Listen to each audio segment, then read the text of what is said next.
So we've been running these book clubs since September now. So September, October, November, December, we No. didn't do January, February.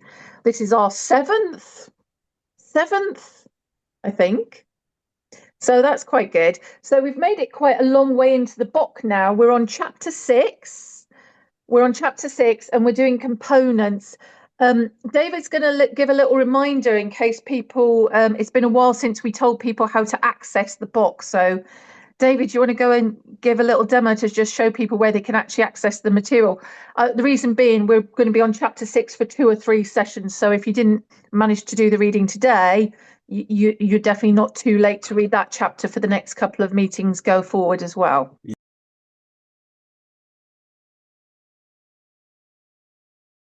Yeah, I was going to share my screen.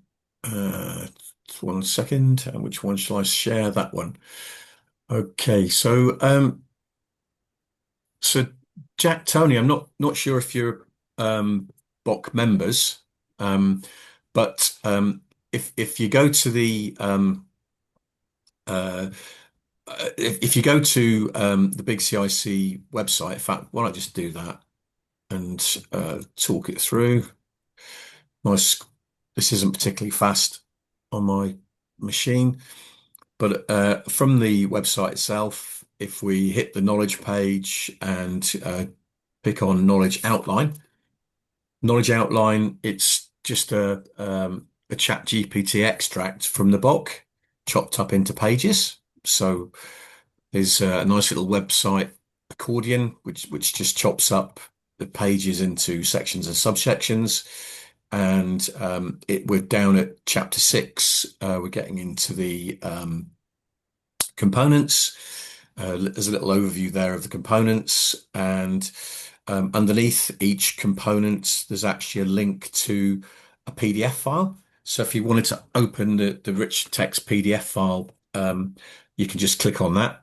But you need to be a big member to access it. So I'll from the website anyway. So I'll have that on screen. But here we are, components, chapter 6. That's how you get here to become a member. For those that will be watching this a bit later that don't know how to do that, then you can simply hit membership and you can register as a member. It won't let me do it because I'm logged in already, but you can register as a member. Basic details provided. It's no fee, but as soon as you log in as a member, that knowledge outline should be accessible to download from. Is that what you're after, Veronica? Was that what you meant? Yep. So if you're not a member, sign up for a free online membership. Just give your email address and you can download the relevant chapter of the book.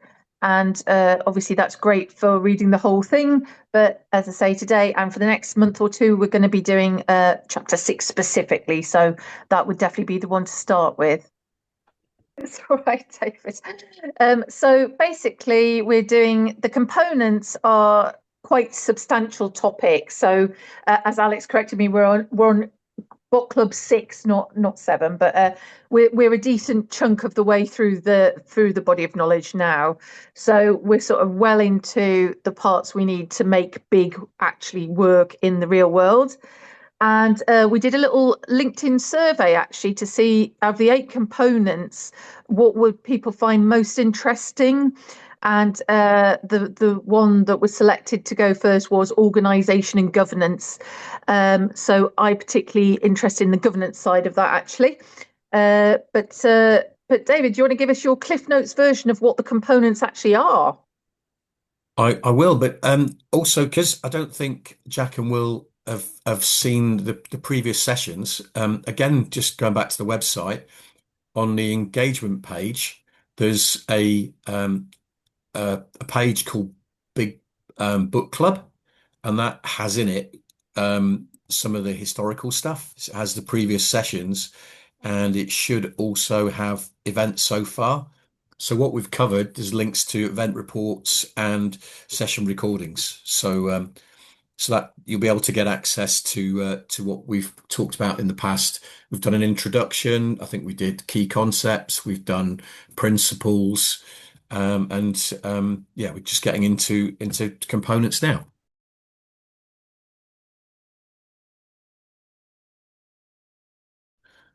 Um, but Veronica, you had some discussion points to actually drive this through. So getting away from the theory and what's written, you were going to ask us some questions and drive discussion. Yeah, so I mean, certainly, I'm relatively new in role in my new place. I have worked in many previous organisations where, honestly, David, you're lucky if you can even get an org chart. Never mind. I think we've all seen changes where hidden little pockets of the organisation suddenly appear out of nowhere that nobody actually knew existed on occasion. You know, really niche little functions, but important ones that have been accidentally overlooked. Um, so I've found previously a lot of challenges in this space sometimes. So I thought it would be good to just start with a few of these questions. So, where, in your organization, where does BAU end and change begin? Is that clear? Do you know what the difference between a sort of functional change or a managed change is? What happens about change in the wild? Has anyone got any thoughts on how they've seen that play out in their organisations? It's a really hot topic. Oh, sorry, go on, Alex. Well, I was just going to say we work with organizations and they get better at understanding their formal or structured change, their project programs and portfolios. Where I've worked in two very large public sector organizations who were not aware of all the change and the benefits being realized in BAU. So they kept on saying, we need to throw more money at programs to get these benefits, not realizing that the benefits had actually been realized in BAU over the previous 2 or 3 years, which I thought was quite bizarre. That's interesting. Go on, Will. You were about to say this is a hot topic? Yeah, in the last three roles I've had, this has been like the primary debate for the organization, to be honest. And interestingly, in the more recent roles I've had, I would never have got my head around this 10 years, 15 years ago, but the group wide portfolio office has sat within the finance division, and it's actually helped this. It sounds counterintuitive given what we typically do in change, but it's actually helped this quite significantly. On the org structure piece that Dave was talking about, it alludes towards the cost center hierarchy, which has a separate set of challenges, but is at least a golden source of sort of organizational data you can rely upon and drive your costs out of. But with this particular challenge that you've raised, Veronica, spent a long time in my career sort of clarifying what change is and trying to draw a line around it and explain it, and then draw a line around the impacted run and what that means. And as we introduce value streams and products and organizations become more and more digital, we find that we're investing more and more on what's typically the run side, right? Because the technology product needs a continuous investment and continuous improvement. And then we have this sort of reverse problem where you've got where do I put my money? Because I'm increasing change, but run's getting out of control. And what's the relationship between the two? And then there's this third hidden layer that I've done a lot of work on, which is neither run nor change, but it's just the rest of the group-wide operating costs. And actually, what I'm finding I'm spending more and more of my time in conversations on now is how do we extend what used to be called change and transformation and the performance of change and transformation into the enterprise performance engine? So where it was previously looking at change and then a bit into run, it's now looking at, right, we want to control 100% of the operating costs for the firm. And we want to drive out all of the learnings we've had for 30 years in change and transformation and portfolio management and apply them to the total operating cost base, not just the change component. Is is it Isn't it the case though that some people who run functions would see a level of change as just part of what their change function needs to have? They maybe we phrase it tactical change. So tactical tweaks and adjustments to their function, would they see that as significant change, or just the cost of change to run their organization? And differentiating that between change that is aimed at supporting strategic objectives, which perhaps are cross-functional issues. Have you guys seen that differentiate between local change that I need just to get my function operated, and strategic change, which is addressing significant corporate risk, or cross-functional change objective?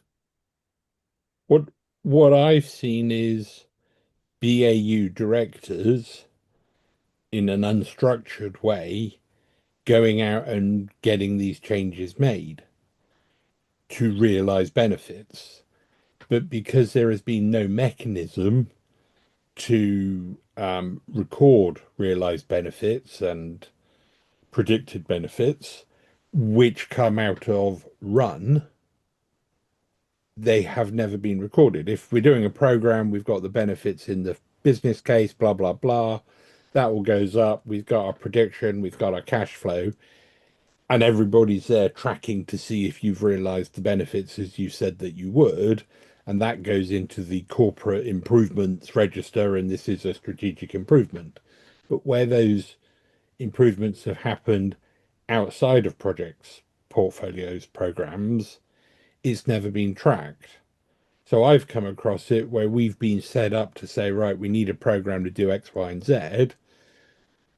We go out there, we start doing our program brief or OBC, we start talking to people, and we realize that a vast majority of these changes have already been made. But senior management, I'm talking very large bureaucracies here, were not aware of them and still thought they had a massive gap that they needed to get cracking on. Mm. Can I just I think layer on top of that, Alex? Because you said, where these little bits are going on and they're not being tracked as part of the more sort of holistic system. What I've also seen, which is just as negative for the portfolio office, is where they are tracked, because it's such a big organizational wide strategic imperative, but it's being tracked by a different governance forum to the group wide portfolio office. So you then get all of this duplication or gaps occurring as well, which in my mind is just as bad as the situation where they're not following the same protocols and mechanism as part of the group-wide ecosystem. So I think you get both of those challenges occurring in the larger organizations, neither of which is helpful. Yeah, on the flip side, we get double counting of benefits. So they believe that they're 2 or at worst 3 times better than they thought they were, because everybody's actually logging the same benefit. Well, shouldn't you be logging a benefit against an objective? And in which case, then you should only log it once.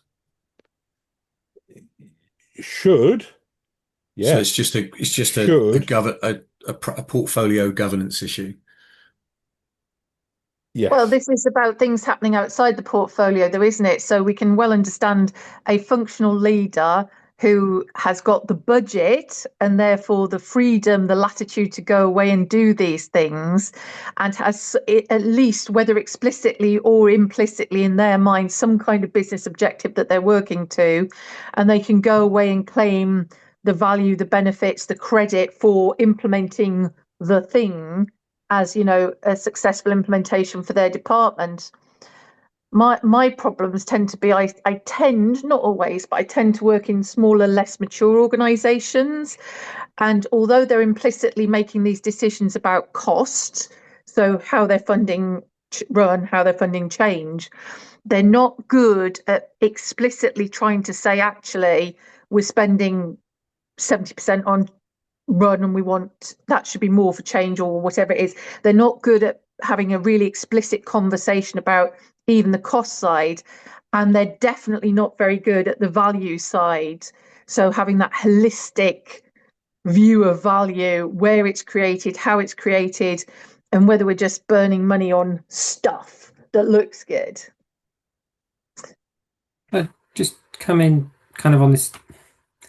There isn't, I think it's the phrase business as usual can be quite misleading because there isn't any organization, I have never worked in one, and I don't know if anyone else has, where there is a business as usual, because change is continuous, adaptation is continuous. And a lot of what's being said here seems to be that gap between when we formalize kind of project management and change into very formal blocks, we seem to create that gap between that implementation on the ground and then this theoretical change event or change things. I've seen large projects happen that have negative effects on kind of the business because no one decided to speak to the people who actually do the job and decided that this big shiny project was the way forward. But that seems to come from this whole mantra of business as usual doesn't change. And like I said, I've never worked anywhere where that's the case. It's your business is change, continuous. So really, we should maybe go back to kind of the Kaizen project style, or continuous improvement as it's known outside. I butcher the Japanese pronunciation, of course, but and work from there. Maybe this is about where the projects actually come from and what is driving change. Someone in an office dislocated from the activity often is the person who makes those decisions. So is that really where the problem is? The strategic line doesn't link with the business activity? Well, I guess we've all got business functions that have defects and issues with them that we'd like to improve. And as function leads, we have an aspiration for how we'd like to make our functions better. But we've all sort of listened for innovation, haven't we? Listened for good ideas from people that work for us. So we got tactical change that is coming out of our departmental budget, and that's I think what you phrased, Jack, as it's just in parallel with operating the business. We're doing tweaks and adjustments and improvements along the way. But I think what we're talking about in terms of strategy is are there bigger cross-functional things that need a greater level of coordination and an approval and benefit realization which goes across different functions, not necessarily within them. Is our organization clear on what how all of these objectives are mapped to the functions that we have? And if I'm running a function, is it clear what I need to do in terms of change and in terms of hit my performance objectives, but also which strategic objectives am I being called upon to assist as well? And can we see the balance of that? And can we be clear on where the choices about how to prioritize are being made? Don't know if that made any sense. Yeah, I mean, you've got the whole service plan into a strategic function and that line there, but I might be misunderstanding kind of what's being said, but it does seem people have a very dislocated idea from kind of the change control or PMO, however we want to centralize it, and those functions. Across functions doesn't necessarily mean ignoring the people in the functions and working out how that comes across and what can work from that function. But it might be shiny toy syndrome slightly with some of the projects and change events. Some people think a radical change is better than looking for solutions that work within the current or can be worked within the current frameworks, which often can work at half the price. So I think we're concluding here. I don't want to jump into it, but I think we're concluding that BAU, it's a term we don't necessarily all like or use. If we're trying to differentiate it if we're trying to differentiate change from actual operation, because there's a lot of change and actual operation is very closely related and needs to get done together.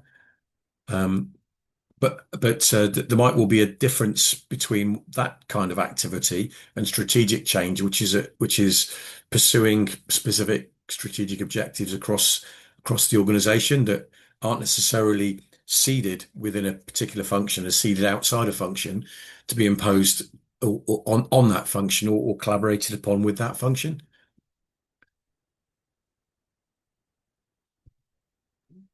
Yeah.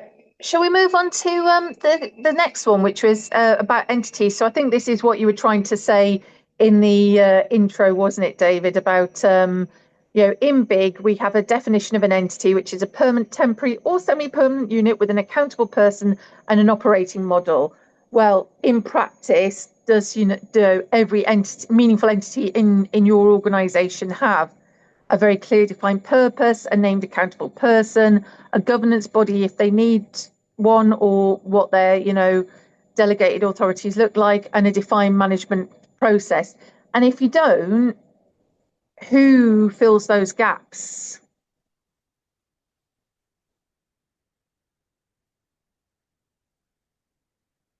Is it? I guess it's the level of accountability, isn't it? Are we happy with the level of accountability in our organizations? And for the things we want people to be accountable for, are they defined? Have they got funding? Have they got resource? Are they working on those things with the agreement of the organization as a whole? So I guess we don't necessarily have to define every last little project that we're working on at our desks, I guess. There may be little things that we're working on as teams that we don't necessarily have to define a budget for, and there can just be that background improvement type stuff, which doesn't need to be made visible, but I guess at some point it does. And do we pick the right way to do that? And so is our organization definition and the breakdown of the entities within it, is it too, do we try to get too granular and track and plan and manage everything, or are we so loose that we don't quite know where the money's really been spent? Well, I think this is something that you were sort of uh, I think you were in this sort of area about what have you got that's broken down between run and change, and where's you want full business visibility of all the expenses, but is that practical? I think I've recently started coming to the conclusion that the only way to appropriately manage this is to put governance in place that is consistent across the entire operating cost base. And whilst you're only looking at what used to be called change, or the Six Sigma continuous improvement component of run, you're only ever looking at one small bit. You're not adding up the totality of the organization. Therefore, you're not helping put the levers in place that truly accelerate the organizational strategy execution, which is everything we're spending our money on. And it's quite a controversial subject, as you can imagine, because instead of cutting across program managers and starting to constrain the way that they work, you're now cutting across CEOs of business divisions across the totality of what they do. So it's even more controversial and political than the traditional change world we operate in. But I really started to come to the conclusion that is the natural extension of 35 years ago when I was at Toyota and Motorola, cellular manufacturer, into the service industry, and truly empowering the people on the ground to make the changes, but within an ecosystem that is the same. It's got the same unit of measure of cost and value as the big gnarly 200, $500 million change programs that are also going on and cutting across everything. It's the only way to genuinely create a mutually exclusive but collectively exhaustive suite of investments that cover the cost base.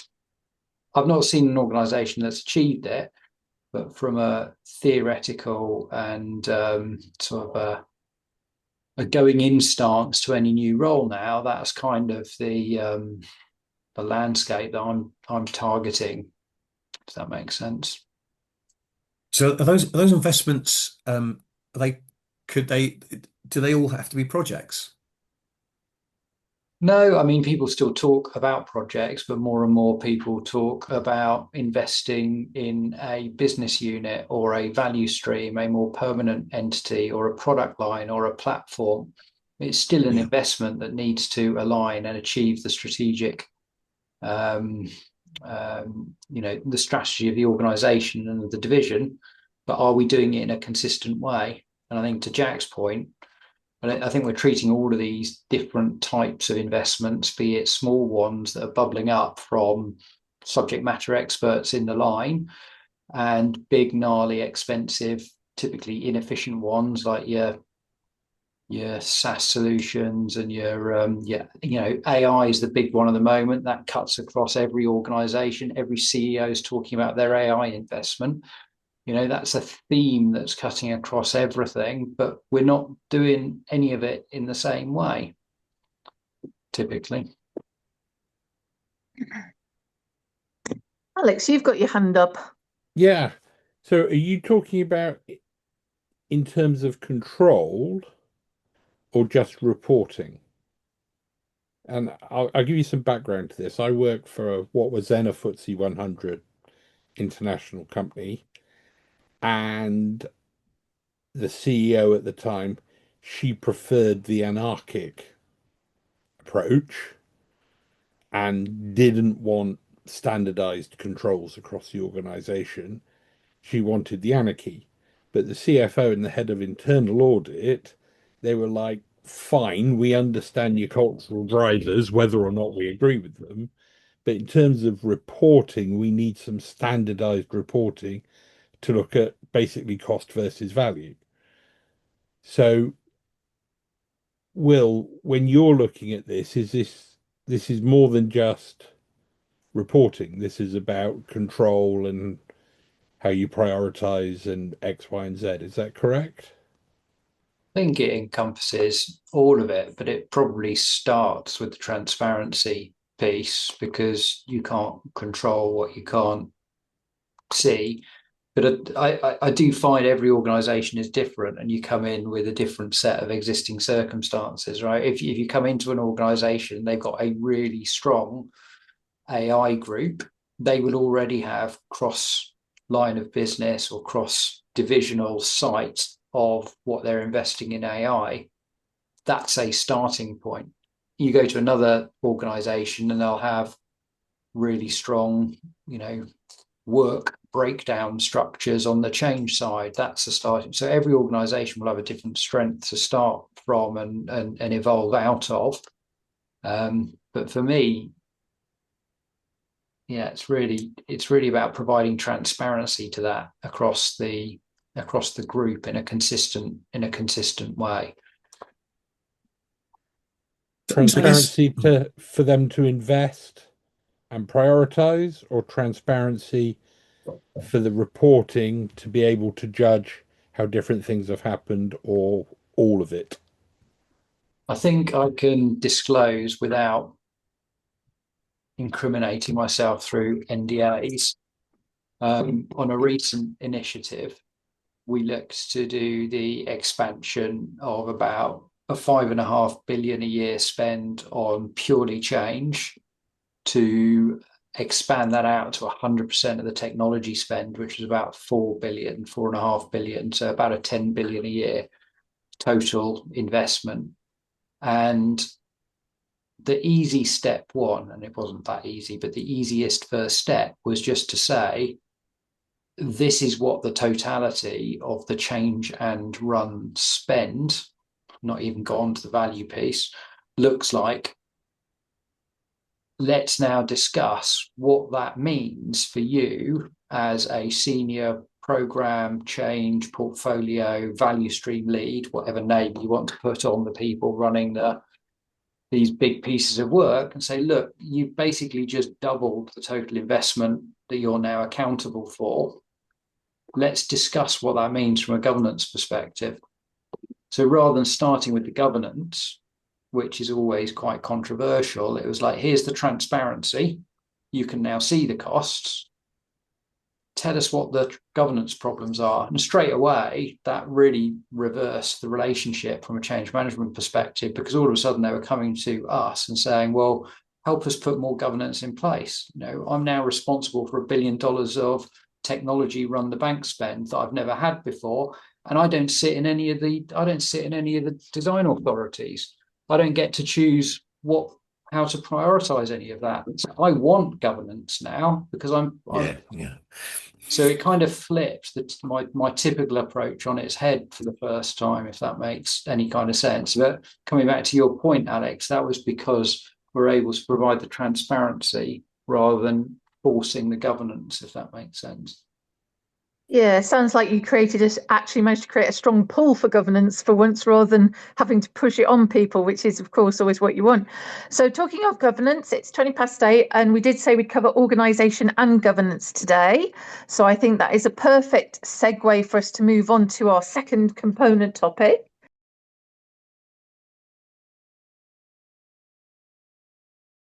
Okay, so this is always a fascinating one for me, obviously, with my PMO hat on.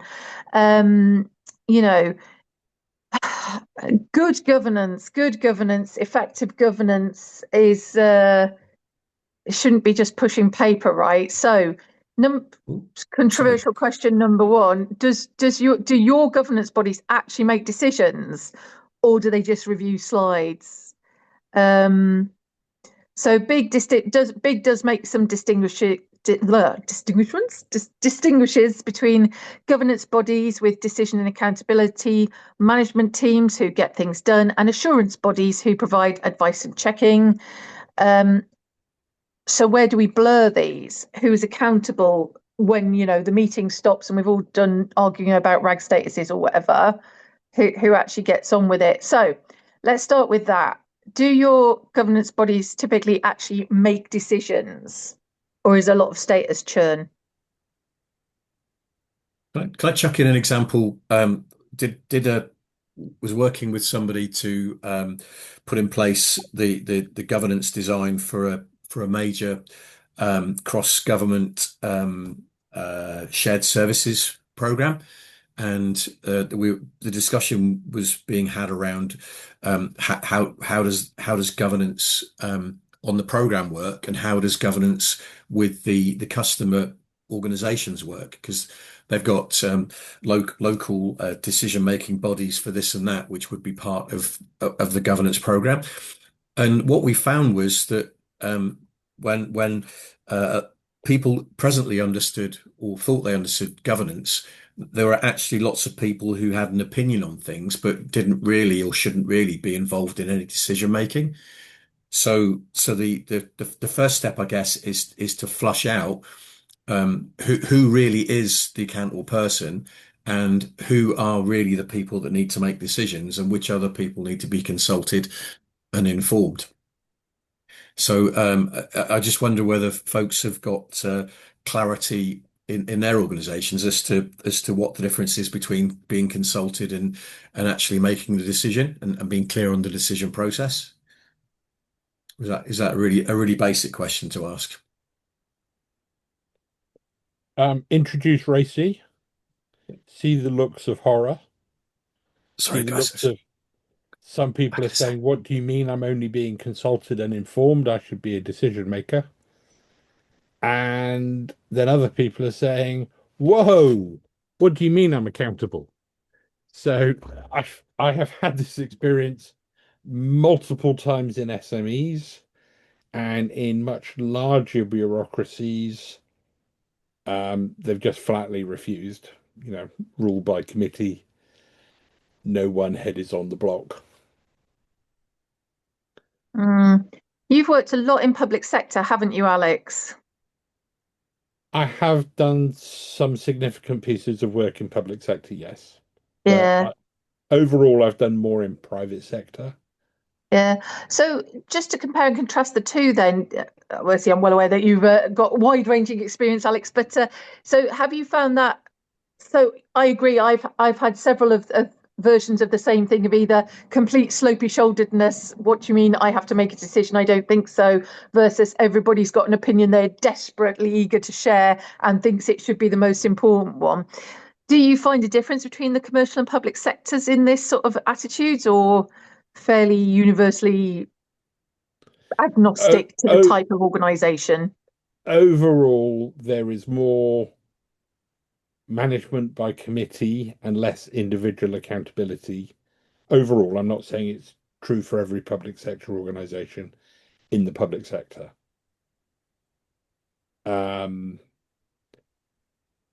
But I also work for a small niche financial services organisation, not in Europe.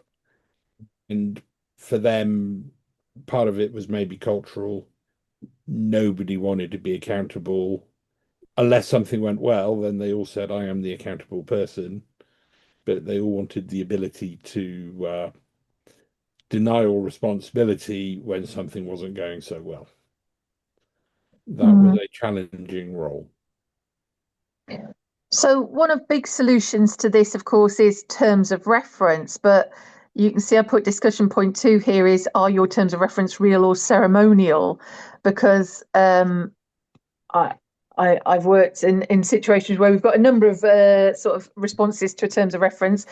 I have frequently gone into new places and there is a tour. Nobody's read it for 3 years. Nobody's ever reviewed it. And people have sort of accreted to this committee without necessarily understanding their role, their voting rights, or even the purpose of the forum. Sometimes they just know there's a meeting and they're excited to be in it. Sometimes not quite so naive, of course, as I'm making that sound rather flippantly, but I do think forums that have been well established and get fall into routine seem to lose their way a bit sometimes.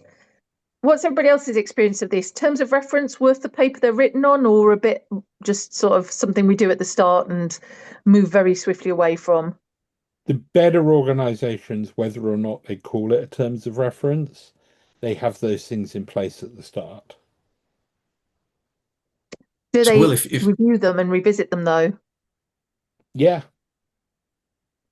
but they don't all call them they won't all call them a terms of reference, but in terms of understanding what the purpose of the governance is, what the individual roles are, who votes, who doesn't, that's very important. Because it can go the other way. They went, oh, well, Fred was at the meeting, he agreed with it, and Fred is like, I didn't have a vote. You know, I'm not executive level. I was there just to contribute as a specialist. I think we should distinguish between different kinds of governance. There's, I guess, technical governance, data governance, this governance, that governance. There's decision making about stuff.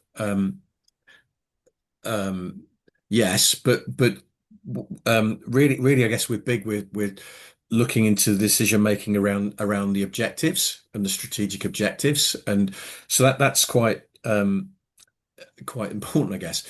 The question is, so Will, if you're going to have quite a few uh, entities, and that maybe the entities are the points of accountability are getting smaller and smaller, and you're getting more granular control over points of accountability, it feels like we need governance light, and it needs to be very operational as opposed to big ceremonial set piece type stuff that uh, we might have found horrific in the past. Are we needing to operationalize our governance as opposed to make it that cumbersome set piece thing that's from old folklore? I don't know. I don't want to use the horrible term agile because it means lots of horrible things to everybody. But 25 years ago, cellular manufacture on the floor in Toyota meant there were thresholds within which somebody on the line tweaking parts on the car had authority to make changes to their process to optimize it in line with strategy. and they didn't need to go out of, they didn't need to go out of their team, let alone their management group, let alone their division or their function or God knows where else. And I think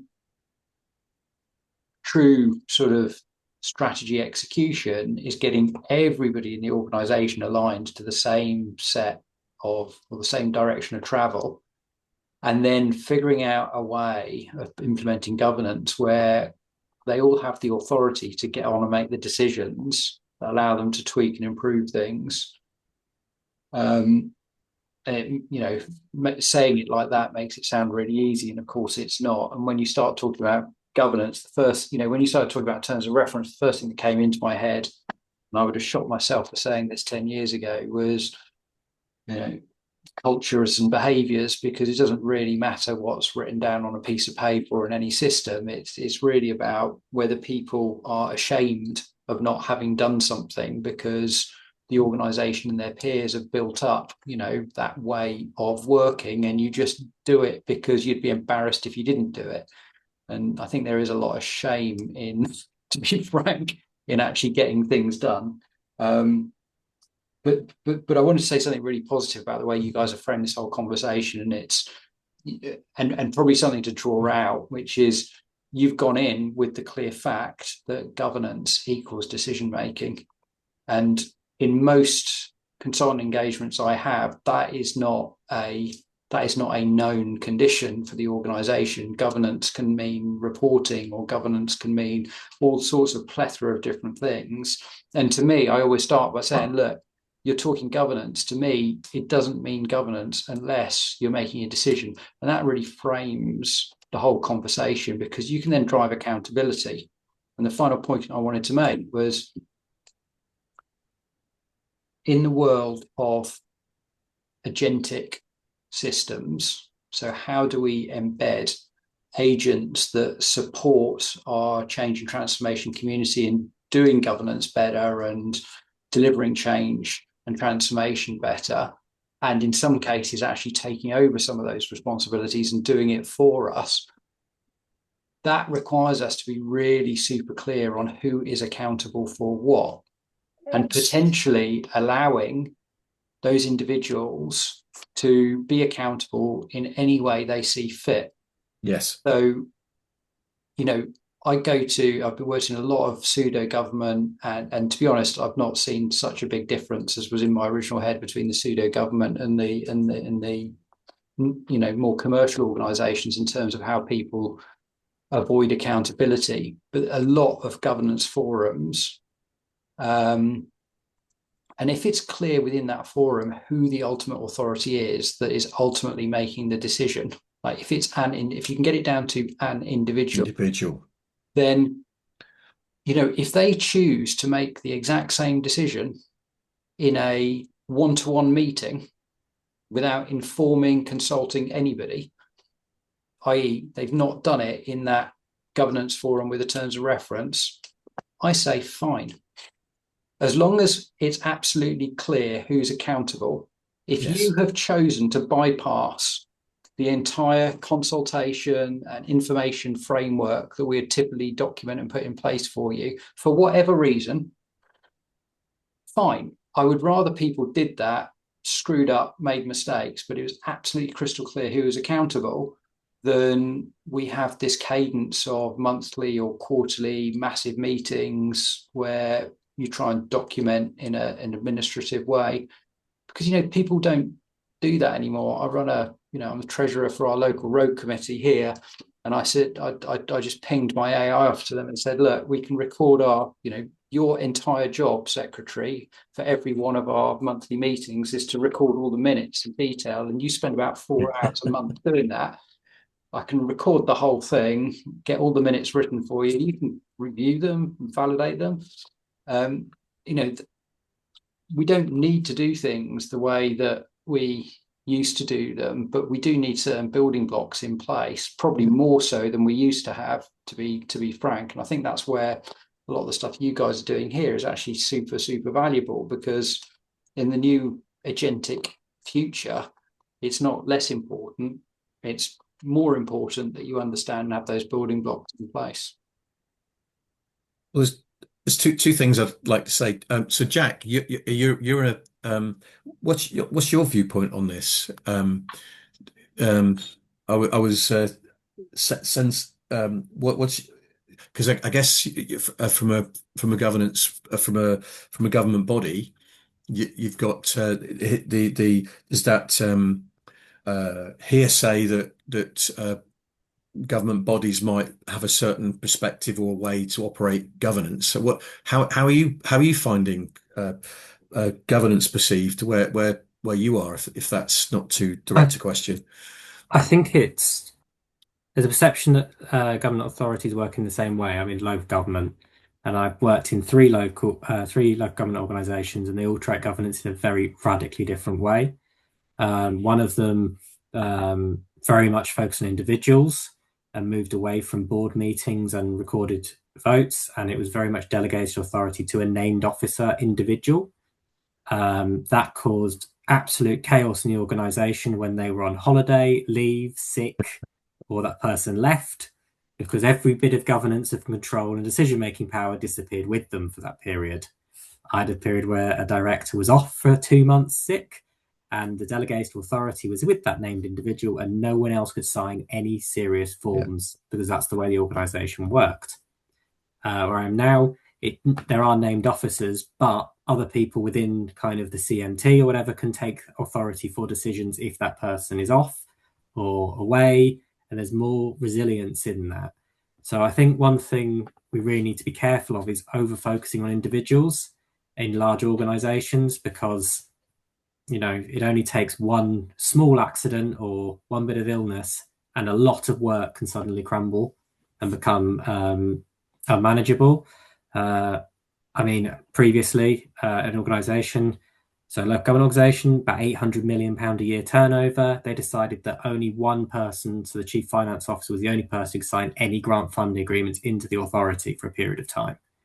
Bear in mind, I deal with 2-3 grant funding agreements a month at this stage, and some of them for about £2,000 and some of them for a couple of million. If I'm trying to get the chief financial officer to sign a £2,000 grant agreement, I'm probably not getting it signed anytime soon. So that governance doesn't work.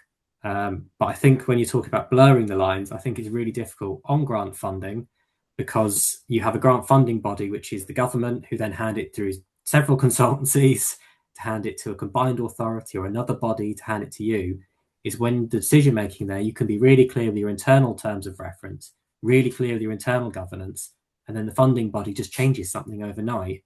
And that is all out of your control, but you have to adapt and follow the rules that are put down on you. And that makes it quite difficult to have a clear governance structure or accountability inside your organization, because at the end of the day, you will put your hands up in the air and go, well, that's what the funder said, we have no choice. Which kind of ruined your governance structure, because you just, Well, if they have authority, is that not permitted? It is, but the knock-on effect to how you then operate, it's either you haven't got a choice in changing your operation model or delivering it the way that you was decided internally, and that can be against the wishes of your elected members or your democratic voice. So you almost have a conflict between your the democratic services. There's a huge problem in local government on who has authority for what. No one's quite sure what a combined authority has absolute authority on, and what a council has absolute authority on. So that becomes to the elected mayor versus the councillor's authority. I have asked the question. I'm sure you'll be pleased to know I got a very long answer of solicitors why they didn't know.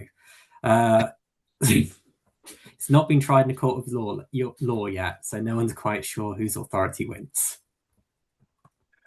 But so I wanted to ask Jackie's opinion on this, but I was also going to sort of refer to Tony, because the word agentic AI has been mentioned, and you hadn't had an input for a little while, Tony, and because you got a viewpoint, I guess, as to how the AI can help us in this governance regime. But Will, did you have a brief comment before I opened it up to Tony? It was just to say, I thought Jack explained 3 different types of humans really well there. Forums, that contain lots of people, roles which contain any individual, but a role can be accountable, and then the individuals themselves. And I thought differentiating the three is really important, because I still stand by, if you can make the role holder accountable, even if it fails, and you gave a great example, Jack, of where you're passing too much demand through a single individual for them and they become the bottleneck. Even where that's the case, if it is a role that's accountable, you can spot the problem, learn from it, and course correct pretty quickly. When it's an individual or where it's a forum, I believe you have more challenges that are more difficult to solve for. But if you can get accountability around a role, I think that really helps. But I guess with some of the challenge here is capturing data and documenting what's been agreed, and making sense of what's written in documents here, there, and everywhere. And I guess we need a way to get information out of documents we agree at meetings and turn it into data that we can actually leverage and share more easily and effectively. So, Tony, what's your viewpoint on all this? Do you have something to chip in on that agentic AI perspective? Yeah, I think, a lot of you have said things that I've seen in my many engagements, and seen it done well very few times. But from an AI perspective, one of the key things is the organization and who is accountable and who's responsible. AI will tell you the truth, but unless it's pointing at somebody can actually action that truth, it's meaningless. He could say anything. He could say that this program of work will fail because of these constraints or these obligations, but unless he's pointing at somebody who's responsible, it's meaningless. And it's quite a key point as part of the technology is that the organization is embedded as part of the overarching data set that comes from not only from documentations, from contracts, from board meeting notes, from working practices, but also from your day-to-day operational data. Unless somebody's accountable and somebody's responsible for actually actioning those outputs, they're just they're just going to carry on. And I hark back to a time back at Barclays when I first joined Barclays in '98, and we had a weekly stand up. And you remember the guy there called David Whitehead said he had a problem with backup. And I was there for a year, and every week he would say there was a backup problem. For a whole year, they just said there was a backup problem because no one was actually taking responsibility to actually solve the problem. Everybody was accounting on it.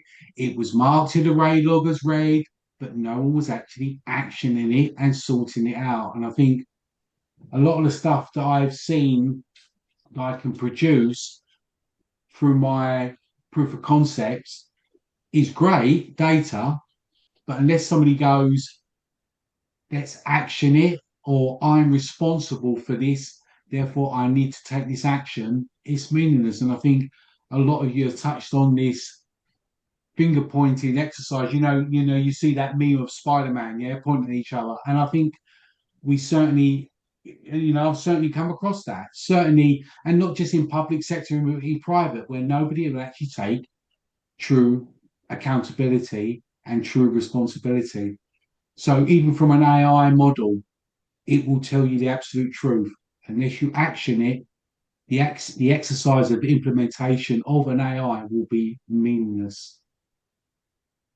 I think a key point to come out of that, Tony, I think, is that you can identify who we think's accountable, but unless you've got effective governance or a decent management chain, somebody has got to be holding somebody else accountable. So it needs that holding to account process to happen. And isn't that a key role of governance to check that that holding to account process is actually setting the accountability, agreeing with the accountability, empowering somebody to be accountable, and then holding them to account? Would you guys all consider that's key information that needs to be managed, but also a key process that needs to happen? What do you guys think of that? Yes. And going back to what Will said earlier, let them run with it, but they are accountable if it fails. Animal here. Oh, who was up? That was my AI telling me that my cat's outside, would you believe? Do Oh, apologise. sorry. My cat had brought something in and was murdering it a few minutes ago, which is why I had to disappear. So bless him. Can I But just ask, when we talk about accountable, there's always a danger that in a bad organization, I'm not saying this is any organizations you work in or the organization I work in now, is that gets the accountability just gets moved downwards, and left at a level where people aren't given the resource that they ask for to fulfill their strategic goals or whichever goals they're trying to do, but they're made accountable for delivering the undeliverable. And I think there is a danger of that term just meaning a way of transferring the risk of failure from kind of the sponsors and the people who have the decision-making power to actually unlock the potential of the change onto those people that, well, are just fighting a losing battle with no resource. we talk Yeah. about fairly accountable. Sorry, you were probably going to say that, Veronica, weren't you? I was going to say, Big is all about fair accountability for this very, very reason that fairness of accountability has a lot of components for it, but setting people up to fail is not fair accountability, right? You can't just point at somebody, Jack, you're accountable without, well, for what?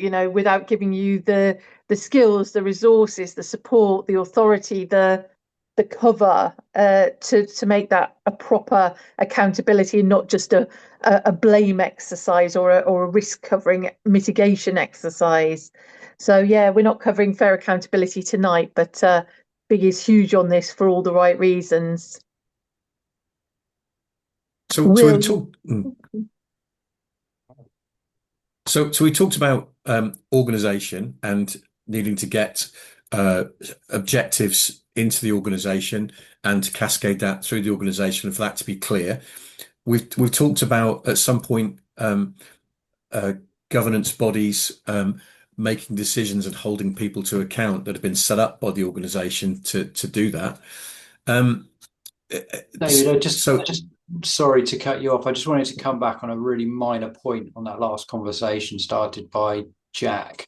And it related to something I can't remember when I was trained on this, but I do bring it up if I ever do like a sponsor masterclass, which is, guys, if you're given accountability for something, you are not allowed. Accountability cannot be deferred down. You can make other people responsible for elements yes, for you, and you can cascade responsibility. But once you're accountable, the buck stops with you under all conditions, no matter what. And as leadership team, as sponsors, that's the burden you bear. Do not ever think that you are not accountable.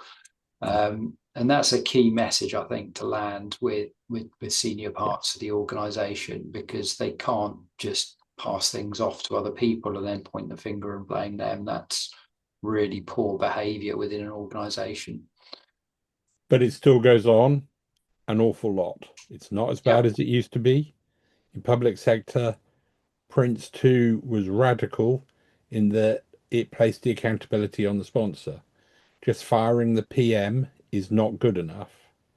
I worked in a public sector organization where the CEO didn't get his knighthood because they had screwed up a major program.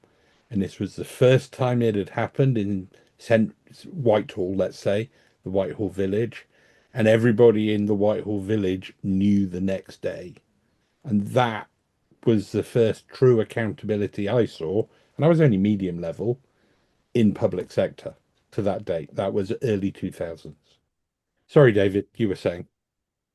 No, no, I was gonna try and segue into point three on the list there, which we're talking about governance being, I don't know, setting policy, defining, holding people to account, making decisions, all that sort of stuff, and we can operate governance on our project or our program, but if how do we connect this all up?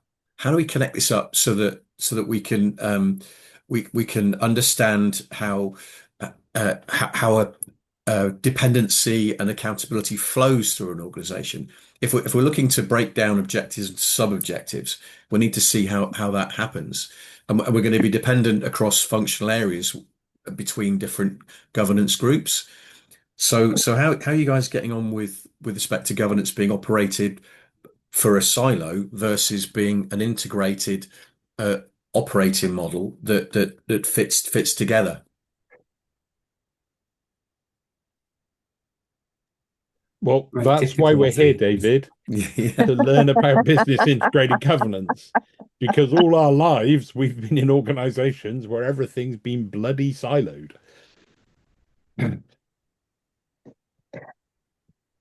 Boy, yeah, I mean, I'm doing an interesting piece of work at the moment reviewing governance and overlap and silos and streamlining, and it's hard, right? People love to rush to fill a vacuum sometimes. I think I've seen this in other organizations that I've worked. If there isn't a mechanism for doing something, people will devise one, and they won't necessarily consult widely about why they're doing that or who else is doing it or whether that is happening somewhere else. And you can end up with quite a lot of sort of micro empires of governance, sometimes for the right reasons, sometimes just very inefficiently because people work in silos. And then you get misalignment and duplication and a lack of clarity over where to take certain decisions, or decisions that should have oversight in other places that don't. And yep, hence business integrated governance. I think a major difficulty I've come across is that, particularly in kind of large local government organisations, is the principal funders and the principal way that is judged are different for different bits of the organisation, particularly in statutory duties.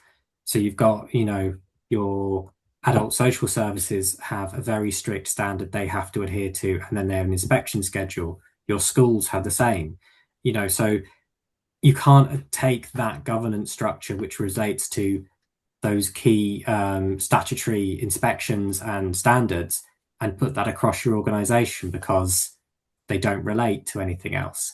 So by the very kind of statutory functions that are put on you, you end up dividing your governance up to a degree. Yeah. And it's very difficult to see. I'm not trying to say it's impossible, but it's very difficult to integrate those different things. And also, as soon as you get a handle on it, the government go and change the criteria, and you have no control over that at all. They just one day wake up and they go, actually, we're going to change your measurement system completely. Everyone get used to it because this is what's happening tomorrow, and it does feel like that at times. By the way. And Jack, is the change organisation that's supporting the division with those challenging measures being measured on the same basis? Is it clear how change is contributing to those specific performance indicators or values? I would very much say that would be a director of that service-led change to do that, because the director will be the accountable person for those things. When we start talking about statutory duties, you have to have a very named individual, because someone is responsible and goes to jail, is where it starts becoming very serious. And ultimately, the CEO of the council is accountable for many different statutory duties, and they can go to jail if they fail on any number of them as an organisation. So when you find the statutory, you tend to find very named individuals and a very named, very role specific accountability standard. It's when you move away from those areas that I think you end up in more grey within local authorities, which is partly, I'll have to admit, due to resource. Because as the statutory duties have grown in kind of resource intensity, the budget for everything else has disappeared. And that's led to, you can call it streamlining, you can call it whatever you want. It's basically understaffing on anything that's not statutory. And that's the same across most forms of government now, or anything government funded. So there's a lack of control in some areas because you're trying to do 3 jobs with one person continuously. And then in the statutory areas, you've got a very well-defined control mechanism for change, because that role has that duty, and it's a very serious legal one where if you get it wrong, like I said, you go to jail. So they have a very intense perspective on those elements of it. So it's a weird. There are strange organisations in the sense that they're not really one organisation the way they're governed, but you have a CEO at the top of it. If that makes sense. Well, I guess you've got lots of objectives and sub-objectives, and they're all. I guess you've got to apply the right governance method to the right objective, haven't you? And the challenges, I guess, you've got very, very different sort of objective sets. With some have got the statutory sort of threat hanging over them, and others haven't. That doesn't sound easy. No, and then you've got if you look at I've worked in kind of transport in that area. If you look at, right, we need to save money on our transport bills, how do we do that? And you go to social service and you go, tell you what, if we change your operating model from the people using their own cars to this, blah blah, we can save X amount a year. That's within all your strategic goals. You can reduce climate emissions, you can do loads of things like that, but you will struggle to get that through because they struggle to recruit the right staff, and they can give a cash bonus effectively to people for using their own cars within the rules. It's a £2,000 a year payment on top, and they'll treat that as a way of recruiting and a way of staff retaining staff. So you're on a loser straight away, even though your idea and what you're trying to drive is within all of your strategic goals. And that will then not be signed off by that director if it's presented as any threat to their ability to meet their statutory targets. Yeah. So it's really difficult because their governance matters more than your governance in many ways. Yeah, governance top trumps. Yes, Trumps, yeah. Yes. Mine just comes with someone being irritated about a budget. Theirs comes with people's lives being seriously affected. Mm.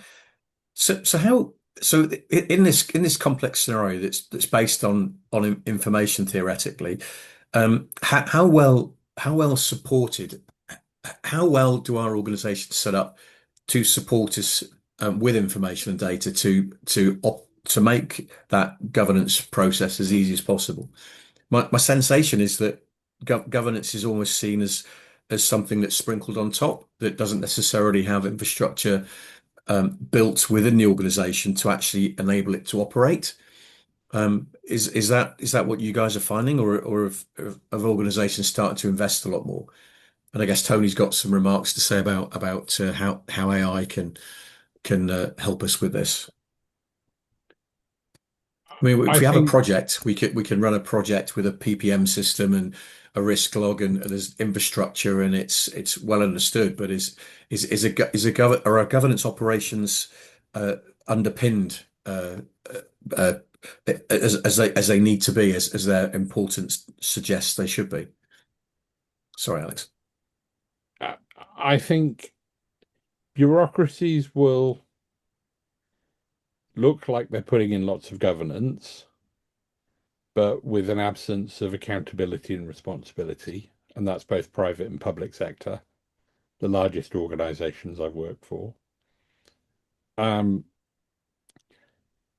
think some SMEs are very clear about what their drivers are and getting everybody on board. But that's certainly what I've seen in the last 10 years. I wouldn't say any more than that. And I think the silos or the departments, the way it cascades down and each is an individual fiefdom, is how organizations have evolved, whether for statutory reasons or just because it's convenient or easy. Are we creating different packs of information for different governance bodies that Hell we're being yes. held to account to? Almost all of my career in almost every organization I've worked for. I think as well, it's also got harder to have shared information under GDPR and other such restrictions because different elements of your organization will collect data for different reasons. And within the regulations, if there's any kind of personal identifying data in there, you can't share it to people who don't need to see it for that set purpose. So there's lots of data that I would find really useful that certain services have, but there is no real statutory reason for me to have it, so I'm not allowed it. And that's beyond the point where it's just finding out who holds data in large organizations is a job in itself.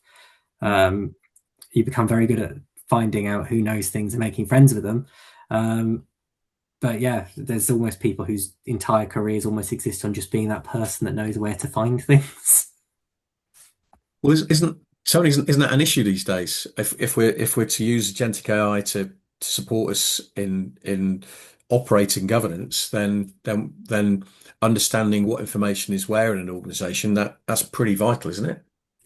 But how could they share that data into the system if it's got to be ring fenced and protected? And then people are very nervous about what they're putting in, what they're putting out. So if you're in an area that collects sort of GDPR, I've worked on things where we collect sensitive data, is your immediate kind of instinct is to make sure no one else can even access the files around it in case you've put something in them or your notes have something in them. So you want to restrict and hold that data. And then that is so much data, which people will then want to protect because of the I'm not saying the regulations are wrong. I'm just saying they are there and they are a major barrier to data sharing across a large organization. Well, There's a difference between knowing the data, like seeing what data is, and knowing that data exists, isn't there? So I totally understand about not sharing the data, but knowing that data exists and as an owner of it. Well, I But think that brings us beautifully to there are 8 big components. 2 of the big components are information and data. And I have to say, data in particular comes up as we build our community of practice in Big, comes up so frequently because it is such a key through line to everything these days. So I would love it actually, Jack, if you could come back, Anthony, and talk a bit more about information and data. That sounds like the session for you. And we could do that next month if that is the appetite. The other components are accountability, which we did touch on today. Really big part of Big, really important to us. massive. We've got assurance, we've got business support, and we've got leadership. So has anybody got any particular ones of those that leap out that they think, oh my God, we must do that one next? Any favourites? I'd say data. Data and information. Data and information it is, yes. An evergreen topic we can never go wrong talking about. Souls, that will be our next month. Okay, cool. Well, thank you everybody so very much for all your comments and your input tonight. Always have a good discussion. Any questions or final thoughts before we wrap up for this evening? I think from my point of view, I think it's a very familiar story. Secondly, it just goes to prove the importance of controls and governance in the data that any AI technology uses and consumes and presents what data is it consuming, who is it consuming it as, and who is it presenting it to, and the governance that controls that. Because we don't want to be in a situation where AI was given full access to lots of data and suddenly people are seeing stuff that they shouldn't be seeing. Yes, setting those controls, setting a policy for starters. I mean, Yeah. several organizations are not even that far ahead. They've got to go back to basics on what is our data, what are our data classifications, do we know, have we codified it, do we have a policy about data and who can see what or should be able to see what kind of restrictions in place. So much to dig into there, so much. Oh, right. Yeah. Okay, next month. Next month. Next month. All Thank right. you, everybody. That was really good. Thank you so much. We'll hopefully see you next time. See you next time. Chapter 6. I'll summarize and share some thoughts, and we'll see a transcript pretty soon. Thanks, Brilliant. David. Thanks, David. See you in a bit. Bye. See you later. Bye.